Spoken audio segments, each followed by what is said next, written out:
Good morning po, ladies and gentlemen, mga kaibigan, mga kapatid. Ito na naman po ang inyong abang lingkod, Rusty Bernardo, dito po mula sa Longos, Kalumpit, Bulacan. So salamat po sa mga nag-aabang, nag-iintay at yung mga nagbabahagi din, nagsishare po nito. Malaking bagay po. Ito po yung ang mga simula ng mga napakabigat ng mga katuruan na sabi ko nga po kaya ilang buwan ako huminto sapagkat talagang tiniyak ko po, pinanalangin, pinag-aralan, tinignan ng lahat ng anggulo para po sa napakahalagang katuruan ito. So, sisimula po tayo, April 5 ngayon, 2025. So, purihin ng Panginoon na ating amang si Yahweh. Dito po sa Marcos 7, verse 8, patuloy na pinapaalala sa atin na nakalagay po dito sa Good News Bible, you put aside God's command and obey human teachings. Ganito po nangyari sa mahabang panahon na lumipas. At ito nga po ay sinabi din ng ating Mesias na si Yahshua na darating talaga ang panahon at maging noon ding kapanahonan niya ay ang sinusunod ng maraming mga tao, lalo na po ang mga tagapagturo. Ano po ay ang minana ding mga tagapagturo. Sabi doon, may binanggit siya sa ibang translation, yung mga minanang katuruan. So, ganun po ang nakita kong naganap sa atin. Kasama ako doon na kung ano yung tinanggap ay yun na lamang ang nilulun, pinaniwalaan na hindi talaga natin nasuri. Bagamat alam ko po na sabi ko nga noon, nung wala pa yung mga social media, yung pag-unlad ng technology, wala tayong masyadong tools o kagamitan para sa mga pangkaraniwang taong katulad natin ay ma-avail natin ang mga iba't ibang impormasyon. So muli paalala ko po ang sinabi po sa banal na kasulatan na huwag hangaring maging tagapagturo sapagkat malaki ang pananagutan.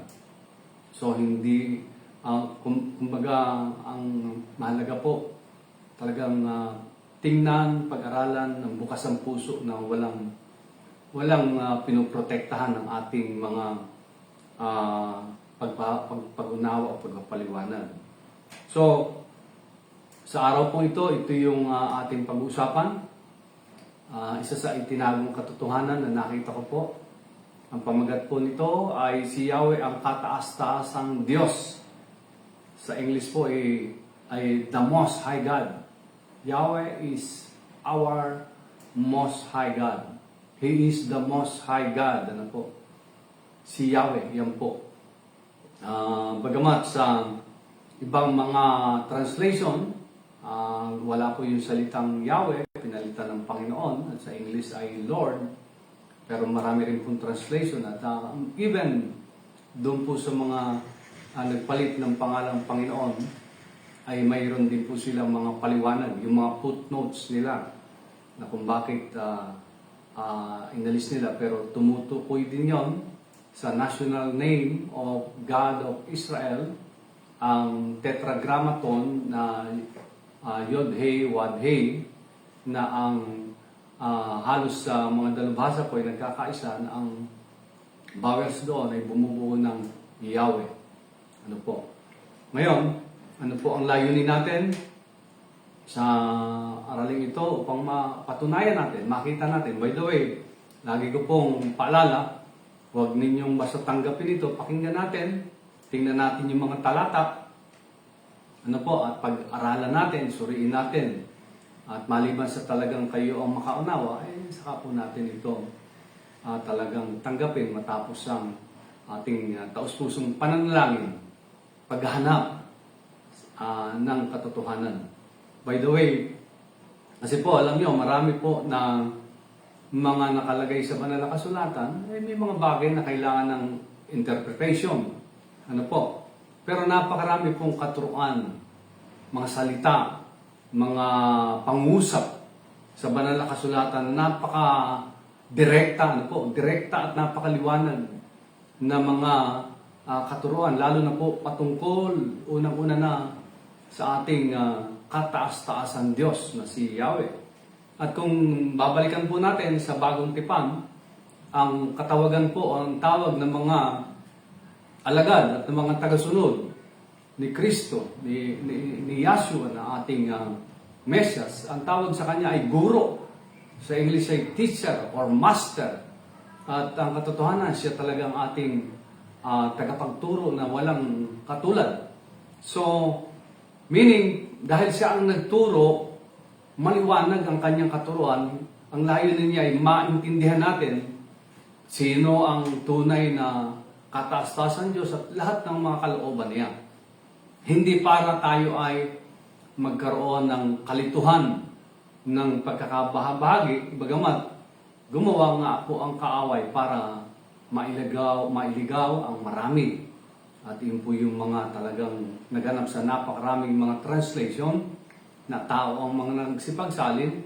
Kaya po kung talagang makikita natin ay nahaluan ng iba't ibang mga layunin. Ano po? So, yan yung una nating layunin. Ano po? Si Yahweh ang kataasang Diyos. At siya ay walang kapantay kahit na sino. Dito po, si Yahweh ang tanging kataas-taasang Diyos na tinutukoy sa luma at bagong tipan. Kasi diyan talaga nagkaroon tayo ng kalituhan. Sa lumang tipan ay maliwanag, kinikilala, tinatanggap ng marami, si Yahweh ang kataas-taasang Diyos. Si Yahweh ang may likha ng langit at lupa. Pero pagdating nga sa bagong tipan, dahil kung papaanong sa lumang tipan ay mahigit 6,000 at sa ibang translation, almost 7,000 times binanggit, binigyan diin, at mismong ang kapahayagan mismo ng ating kataas-taasan Diyos. Siya ay nagpakilala kung anong kanyang pangalan. Napakahalaga noon. Subalit pagdating sa bagong tipan, kahit minsan ay hindi na ito binanggit sapagkat pinalitan na ito totally ng ibang salita na kung saan ay ang word na Panginoon at sa English ay Lord ang ipinalit. Samantalang ang word na yan ay hindi po pangalan kundi title. Okay. So, dito po tayo sa unang talata na babasahin natin. Bagamat sabi ko nga po, napakaraming mga talata nito, pero hindi na natin isa-isahin sapagkat ito lamang po ay nakita ko na sapat na kung talagang ating uunawain, bubuksan ng ating puso, ay maintindihan natin ang napakadirekta, napakaliwanag na mga katuruang ito. Sa Awit 83 verse 18, sa ERV version, nakalagay ay ganito, "Then they will know that your name is Yahweh, that you alone are the Lord. They will know that you are God Most High, ruler over all the earth." Sana nakikibasa kayo sa akin. Ano po, habang binabasa ko ito. Pansinin niyo, sabi rito, "Then they will know that your name," ang pangalan mo ay Yahweh, "that you alone," ikaw lang, wala nang iba, alone, nag-iisa, "are the Lord." Pansinin niyo, capital letter po yan. Ano? They will know that you are God Most High. Most High. Ruler over all the earth. Ruler over all the earth. Tingnan nga po natin ngayon kasi po sa New King James Version, meron nga po yun yung mga plus. Pag kinlik mo po yun, may mga kahulugan. Ang mismong Most High God ay H5945, meaning doon sa Hebrew word, ano ang kahulugan nito? Na nakalagay po doon ay Elyon. Elyon. An elevation that is comparatively as title, the supreme. na ang supreme, pag tingnan natin sa dictionary, supreme means having the highest rank. Sa Cambridge Dictionary po, highest rank, level or importance or very great or the best. Tanong ko po sa inyo, pag sinabi bang most high God o yung supreme, ilan po ang tinutukoy? Marami po ba o isa lang? Pwede bang magkaroon ng most na dalawa o tatlo o apat? Hindi po. Laging pagka binanggitang most na word, ano po? Isa lang. Tingnan natin. Halimbawa, di ba yun sa mga basketball league, sa NBA o PBA o dito man sa mga liga sa mga baryo, ano po, sa bayan-bayan, pagkatapos ng liga, pumipili sila ng MVP. Ano ang MVP? Most Valuable Player. Ilan ang napipili pong MVP? Dalawa? Tatlo? O lagi pong isa lang? Laging isa lang kasi most eh. Pag sinabing most or the best, isa lang po yan. Most. Halimbawa sa school, mag-graduation na, mayroong mga award. Most in math. Di ba? Most punctual sa mga opisina. So, isa lang talaga po pag sinabing most.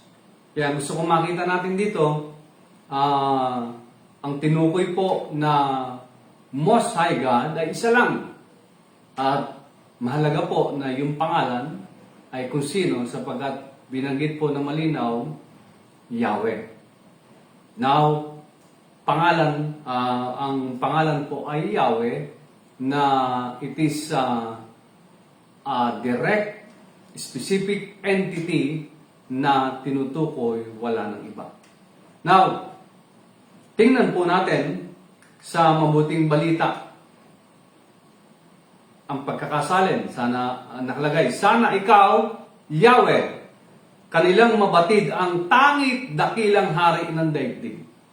O, sana ikaw, Yahweh, kanilang mabatid, malaman natin ang tangi o nag-iisa na dakilang hari ng daigdig. Very clear po, direktang-direkta. Hindi na kailangan ng interpretasyon sapagkat ito po ay wala nang, kumbaga hindi ito symbolical, hindi ito yung ginagamit ng ating Panginoon. Yung pagka siya ay nag-explain para lang maintindihan, gumagamit siya ng mga ilustrasyon, ano? Pero ito, malinaw po at direkta. Kaya, kahit tingnan po natin ito sa ibang salin, ganito nakalagay naman, sa ang salita ng Diyos. Para malaman nilang kayo, Panginoon. Bagamat dito, small letter ang Panginoon, ano po, at wala na yung pangalang Yahweh, pero ang gusto kong makita natin dito, nakalagay, ang tanging kataas-taasang Diyos sa buong mundo. Nakita po ninyo, ang tangi. O, sa mga Tagalog, alam na alam natin, ang tangi. Nabubukod tangi. Ibig sabihin, nag-iisa. Hindi walang pwedeng ipantay. Walang kapareho. Ano po? So, sa ang Biblia Tagalog naman, tingnan natin yung 1978 translation. May mapapansin kayo sa ang Biblia. Upang kanilang malaman na ikaw lamang na ang pangalan ay Jehovah. Nakalagay dito. Na ang pangalan ay Jehovah ay kataas-taasan sa buong lupa. So ito yung translation ng ang Biblia na talagang mayroong pangalan. Pag tinignan po ninyo, na bagamat ang binanggit na pangalan ay Jehovah, sapagat ito na naman, sabi ko nga ay ayon doon sa mga nagsalin na meron silang gustong ipakita, protektahan at palitawin ayon doon sa kanilang paniniwala. Pero malinaw na hindi po Jehovah sapagkat wala namang letter J ang Hebrew alphabet. Pangalawa, ang letter J ay na-discover lang noong 15th century ng isang Italian grammarian o grammarian. Ano po? Ang letter J. Kaya ito po, pagka sinuri talaga natin, babalik ito sa iba ay nakalagay ay yung tetragrammaton na Yod-He, Wad-He na Yahweh po ang kahulugan. Ito po yung verse, nag-iisang verse. Pag binalikan po ninyo yung even sa King James Version, 1611, yung 1611 na King James Version, ito yung tanging verse sa mga salin na ito ng ang Biblia, 1978, sa buong Luma at Bagong Tipan, tanging verse na binanggit nila ng direkta na ang pangalan ng ating kataas-taasan Diyos ay Jehovah ang binanggit dito, subalit sa iba nga po ay talagang Yahweh ang binanggit. Pero pagka tiningnan natin yung sumunod na mga salin na ang Biblia, ano po, yung 2001 na ang Biblia, wala na yung pangalan, pinalitan na ng Panginoon. Even doon sa New King James Version na. Pag New King James Version na ang tiningnan ninyo, hindi na rin po Jehovah, kundi Panginoon ang nakalagay. Ano ang makikita natin doon? Sila mismo na nagsalin ang bumago doon sa pangalan. Bakit? Sapagkat tao lang ang nagsalin. Ang kinasihan ng Diyos ng Ama sa Langit na salita niya ay yung pong mismong original na sinabi niya.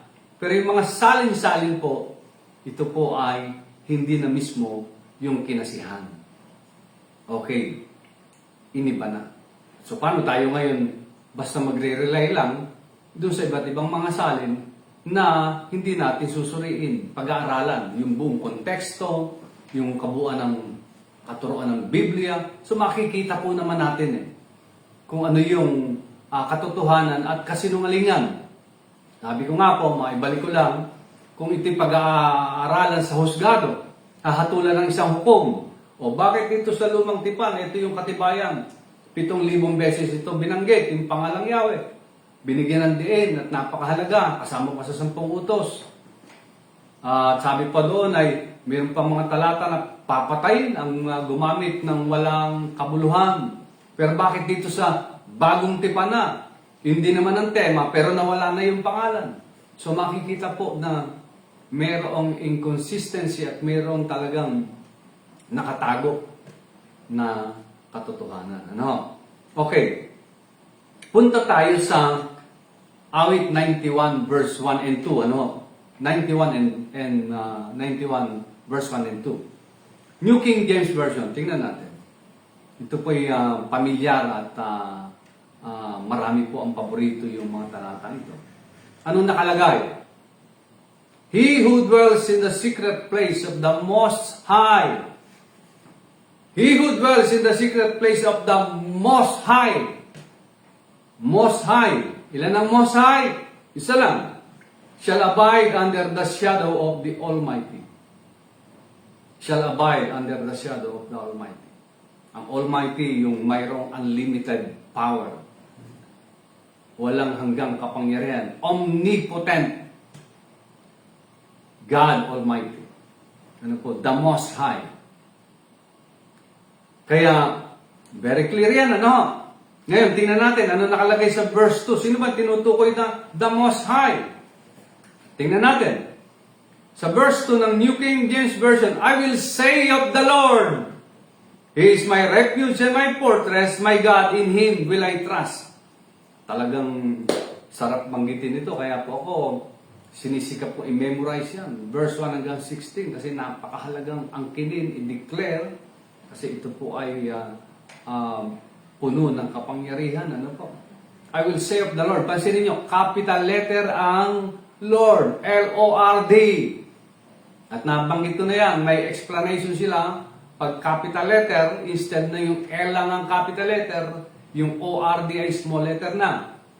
Lord, all capital letter, ito ay tumutukoy sa name na Yod-He, Wad-He, the national name ng bansang Israel.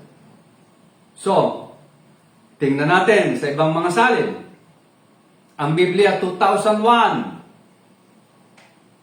Sasabihin ko sa Panginoon. Ano nakalagay po? Puro capital letter. Sa ibang salin nila, ito ay hindi na all capital letter ang Biblia. Ngayon, hindi ba, sabi ko nga po, meron silang paliwanag diyan. Tuloy ko, sasabihin ko sa Panginoon, aking muog at aking kanlungan, aking Diyos na siya kong pinagtitiwalaan. Pag pumunta kayo sa Exodo 3:15, yung ang Biblia 2001, merong footnotes doon na nakaganon. Open and close parenthesis, letter A. Pag tinignan ninyo yun, o kaya kung sa electronic Bible, pag i-click mo po yon, merong paliwanag, nakalagay. Ang salitang Panginoon, kapag lahat ay malalaking titik ay kumakatawan sa pangalan ng Diyos, Yod-Heh, Wad-Heh, or Yahweh. Yahweh. Yahweh. Yun po yung kanyang pangalan. Kasi, pag pumunta ka na po sa sali ng mabuting balita, Tagalog, sa verse 2 noon ay nakalagay ganito, ay makakapagsabi kay Yahweh. Mismong pangalan na ang inilagay. Kaya kahit na iba't ibang salin ang tingnan natin, ito talaga ang tinutukoy. Muog at kanlungan, ikaw ang aking Diyos, ang Diyos na tangi kong pinagtitiwalaan. So, mga magulang, mga kapatid, very clear po. Very clear. Hindi na kailangan ng interpretation. Hindi natin kailangang halughugin pa. Maliwanag, direktang tinuturo na ang tinutukoy, nakataas-taas ang Diyos, the Most High God, ay si Yahweh na ating Ama sa langit. Ano po? Ito ay balikan ninyo, tingnan ninyo, ano po, pag-aralan ninyo. Lalo na po sa mga tagapagturo. Kasi mabigat po. Kasi pag-isipan natin mabuti. Sino kaya ang mas magiging katanggap-tanggap? Yung nagtatanggol at naghahayag ng kaisa-isang banal na pangalan ni Yahweh, siya ang kataas-taasan Diyos, o yung nagtatakip, yung bumabaliwala. Pero ang nakapagtataka, mismong maraming mga tagapagturo, pag binasa sa lumang tipan, lalo na yung mga salin na gumamit ng Yahweh, binabasa rin nila ang pangalang Yahweh.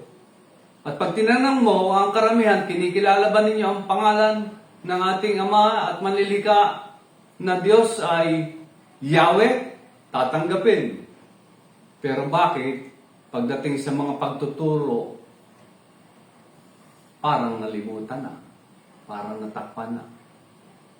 Pero saan ba nakasentro ang katuruan ng banal na kasulatan maging sa bagong tipan na itinuro ng ating Mesyas?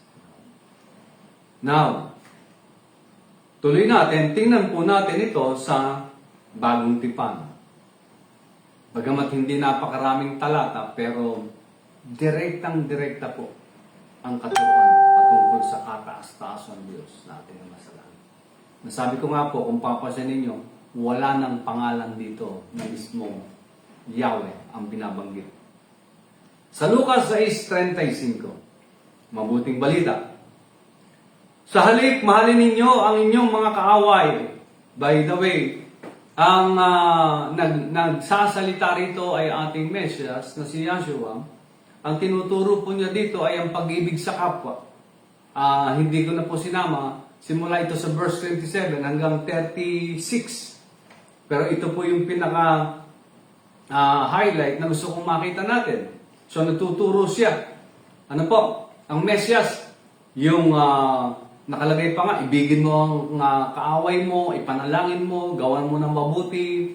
Pag sinampal ka sa kaliwa, ibigay mo yung kanan mo. So, talagang pag-ibig na napakataas na level. Tapos dito sa verse 35, nakalagay, sa halip mahalin ninyo ang inyong mga kaaway. Ayun ang pangangaral po, no? Mahirap, pero tinuro po niya yan. Sa halip, mahalin ninyo ang inyong mga kaaway at gumawa kayo ng mabuti sa kanila. na hindi normal sa atin kasi talagang bilang tao, pag umira lang laman. Kaya nga ngayon, di ba, napakaraming road rage. Konting gitgitan lang, barilan na kagad. Konting gitgitan lang, suntukan na kagad. Pagkatapos, saka magsisisi pag nakulong na. At yung isa naman ay napakabit kung napatay na, hindi na maibabalik ang buhay. So, ano pong umiiral? Laman.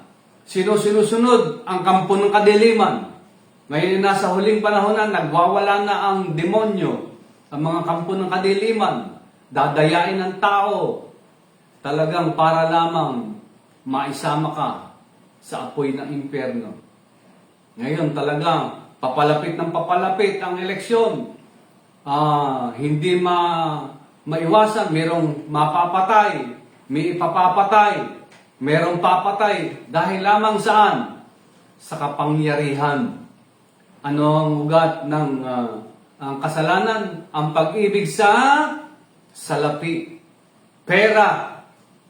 Yan po ang ugat. Kaya may naghahangad ng kapangyarihan. Hindi lahat. Pero ano po ang dahilan? Para magkamal ng pera na walang kakontentuhan. Kaya ayoko mapunta rin ng usapan natin sapagkat sabi nga po talagang sa panahon ngayon, garapal ang pangurakot ng maraming mga tao. Kaya ito po, balik po tayo, tapusin natin. Magpahiram kayo na hindi umaasa ng anumang kabayaran. Sa gayon, malaking gantimpala ang tatamuhin ninyo at kayo'y magiging mga anak ng kataas-taasang Diyos. Sapagkat siya'y mabuti kahit sa masasama at sa mga hindi marunong magpasalamat. Talagang napakabuti po ng kataas-taasang Diyos. Pansinin natin, sino nagtuturo? Ang guro natin, ang maestro, ang Panginoon na tagapagligtas, ang Mesyas, si Yahshua. Siya mismo nagsabi, kayo'y magiging mga anak ng kataas-taasang Diyos. Ano po? Siya mismo ang nagsabi nito. Sa kanyang bibig mismo, lumabas na sabi niya, kung iibigin mo ang kaaway mo at gagawin mo lahat ng kabaligtaran na hindi yung pita ng laman, tayo magiging mga anak ng kataas-taasan Diyos na ilan ang tinutukoy, the Most High God, Yahweh alone, wala nang iba, kahit na hindi na inilagay, kahit na itinago na yung pangalan. Yung kabanal-banalang pangalan. Na yung pangalan na sinasabi niya sa itinuro niyang panalangin, ganito kayo manalangin, Ama namin, sumasalangit ka. So ang sinasabing, tatawagan natin, Amang nasa langit. Anong sumunod? Ama namin, sumasalangit ka, sambahin ang pangalan mo. Kanino ang sasambahin? Pangalan ng ating Ama sa langit. Pangalan sa bagong tipan ay tinakpan na, pero malinaw na malinaw, sino yung dapat sambahin? Si Yahweh na tinutukoy, nakataas-taasang Diyos.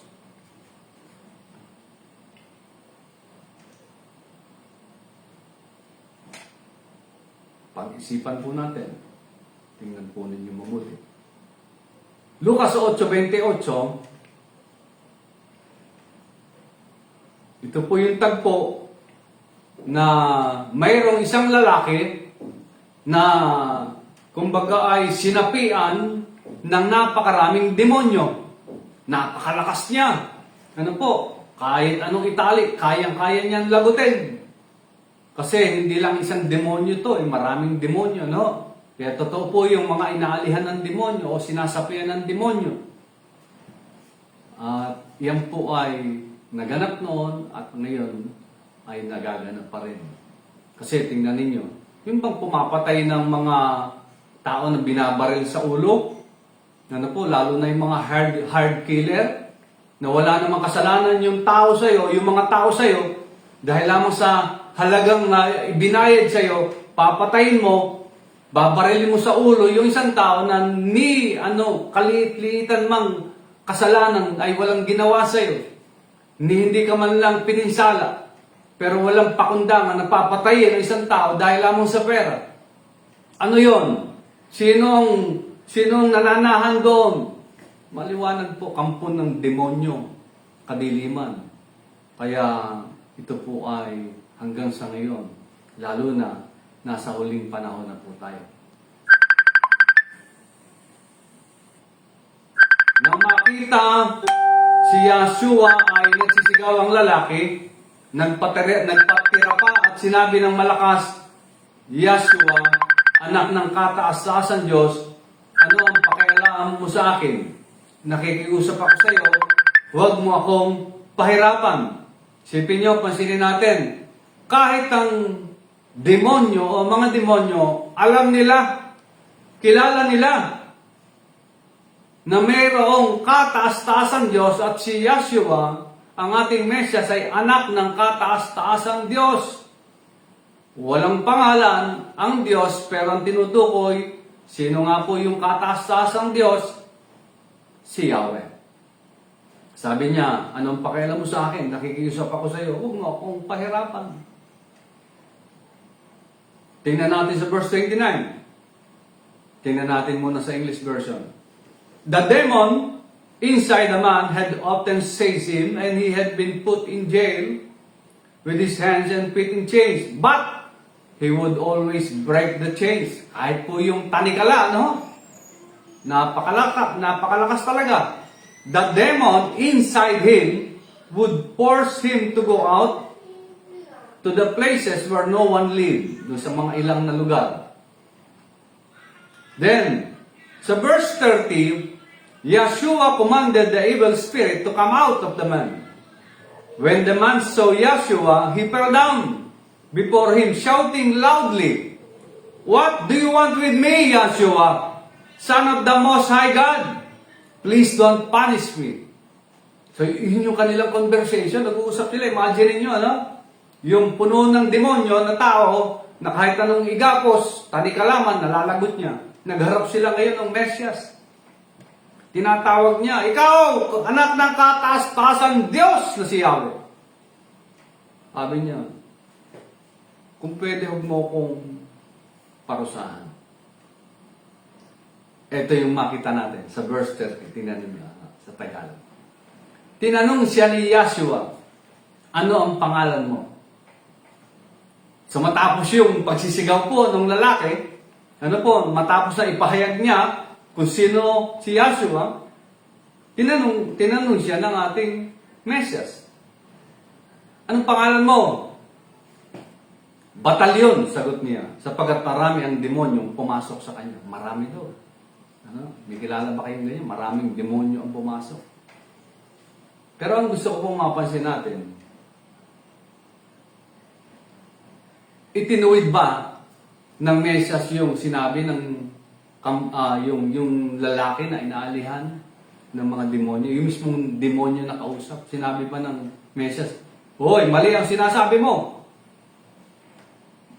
Pero hindi niya sinansala ito. Hindi niya itinuloy dito. Meaning, kinikilala niya na si Yahweh, ang kanyang Ama sa langit, na ate ding Ama sa langit, ang kataas-taasan at nag-iisang Diyos.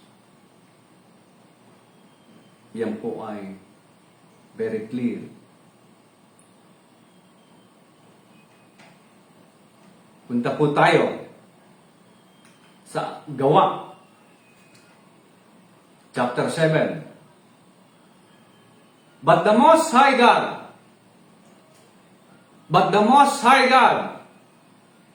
ang kataas-taasan Diyos, walang pangalan, Diyos lang binanggit, sa English ay God. Pero sabi ko nga po, buksan natin ang ating puso't kaisipan. Kasi, tingnan ninyo, kasi kung ilalagay po diyan yung tunay na pangalan ng ating kataas-taasan Diyos na si Yahweh. Halimbawa, but the Most High God, Yahweh. Or Yahweh, the Most High God. Anong magiging dating? Napakalinaw. Hindi ka na malilito eh. Kasi may pangalan eh. Alam mo kung sino talaga tinutukoy, specific at isa lang. Pero dahil nga pinalitan ng ibang salita na hindi naman pangalan, title, doon nagkalito-lito. Doon nagkabahabahagi. Nagkaiba-iba ng pananaw at ng interpretation ng mga dalubhasang marurunong, kaya naligaw ang marami. Pero kung mayroong pangalan, hindi po maliligaw. Yun ang dahilan, tingnan ninyo mabuti. Yun ang dahilan kung bakit naging zero. Wala nang binanggit na pangalan sa Bagong Tipan. Merong itinatago. Merong tinakpan para mailigaw. But the Most High God does not live in houses built by human hands. This is what the prophet writes. The Lord says, Heaven is my throne and the earth is where I rest my feet. So, very clear, ang tinutukoy po dito, ni Pedro, and then, tingnan po natin sa verse 48, Tagalog version, Gayunman ang kataas-taasan Diyos. So sa English Tagalog, saan mong salin? Wala nang Yahweh, Gayunman ang kataas-taasan Diyos ay hindi naninirahan sa mga bagay na ginawa ng tao. Sabi nga ng propeta, ang langit ang aking trono. Sabi ng Panginoon at ang lupa ang aking tuntungan. Anong uri ng bahay ang itatayo ninyo para sa akin? O anong lugar ang pagpapahingahan ko? Hindi ba't ako ang gumawa ng lahat ng ito? Okay. Gusto ko lang makita po natin, mga kapatid, may mga bagay dito na talagang kailangan interpret kasi espiritu po ang ating Ama sa langit. So hindi naman niya talagang maitatapak literally yung kanyang paa sa mundo. Pinakikita lang dito yung kanyang kawalang hanggang kapangyarihan, yung kalakihan niya. Kaya ito po ay doon sa mga bagay, sabi ko po, may mga bagay na hindi literal, symbolical, o kaya subject to interpretation. Pero may mga direkta na salita. Halimbawa, sa husgado, hindi ba may mga direktang ang saksi, sasabihin, siya po ang nakita ko na tumaga. Siya po ang nakita kong bumaril. Wala na interpretasyon doon kasi maliwanag na yun lang ang tinutukoy niya. O may mga salita tayo na, sige, ako magbabayad itong kinain natin. Huwag kayong magbayad, ako magbabayad. O, meron pa ba kailangan interpretation doon? Very direct, very clear. Halimbawa, sinabi ko sa mga, kagaya ng mga kakilala ng anak ko, sabi ko, yung si Genesis, anak kong panganay yan. Ako ang tatay niya. O may kailangan pa bang paliwanag and interpretation doon? Very clear. So, marami po sa katuruan sa Biblia, mga salita at talata sa Biblia, direktang maliwanag, hindi na kailangan na interpretation. Pero dahil nga po minsan, yun po yung tinakpan, may inalis, so nagkakaroon ngayon ng kalituhan ng marami. Pero pag susuriin mo lang na malinaw, na bukas ang puso at isipan mo, hindi na tayo maliligaw. Then ito po, malapit na po tayo matapos. 1 Corinthians 8:5. Sana po tatandaan po ninyo mga talata ito. Ang mga talata ito, lalo na po itong 1 Corinthians 8, lagi natin itong talagang susuriin at pag-aaralan pa para maging mas malinaw. Kahit na may tinatawag na mga Diyos, sabi po rito ni Pablo, sa langit at sa lupa, sabi niya. Ulitin ko, sabi niya, kahit na may tinatawag na mga Diyos sa langit at sa lupa. So marami pala talagang mga Diyos kasi later on, papaliwanag ko po yung meaning talaga ng Diyos. Isa yan sa bagay na nagbigay ng napakalaking kalituhan. Yung word na Diyos. Sa English ay God. Pero for the sake ang ating focus ngayon, huwag muna nating tingnan yan. Ang focus natin ngayon ay sino ang kataas-taas ng Diyos. Kahit na may tinatawag na mga Diyos sa langit at sa lupa at ang mga tinatawag na mga Diyos at mga Panginoon ay marami. Marami talaga, So talaga namang tunay na marami. Sabi ko nga po, hindi ko muna babanggitin yung iba doon ang mga susunod. Makikita pa ninyo, magugulat po kayo pag tinignan ninyo talaga kung kanino ginamit ang word na yan at ano talaga ang kahulugan. Then, sa verse 6, subalit para sa atin ay iisa lamang ang Diyos.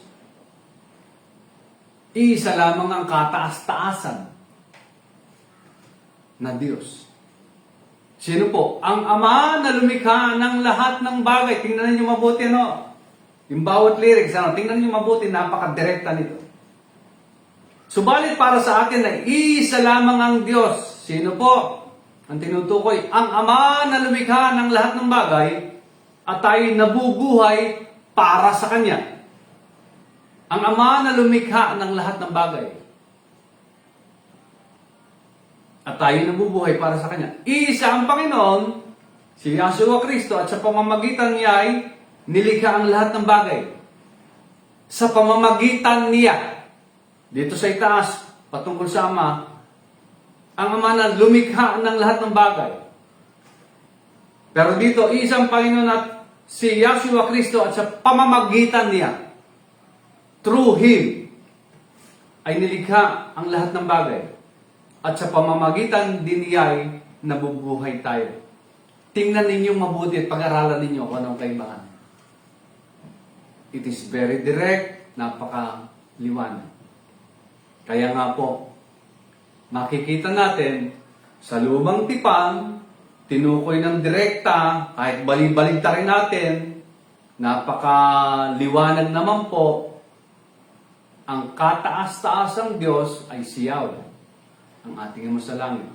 Sa bagong tipan, kahit ang Mesyas, tinukoy niya ang kataas-taasang Diyos. Kahit ang mga demonyo, ang mga alagad, maging si Pablo, tinukoy nila ang kataas-taasang Diyos.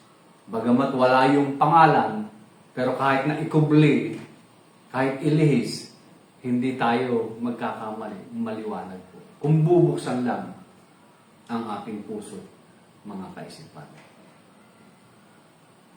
Kung isusuko natin yung mga pride natin, huwag yung poprotektahan natin kung sino-sino, lalo na yung pangalan natin, reputasyon natin, yung sasabihin ng mga tao.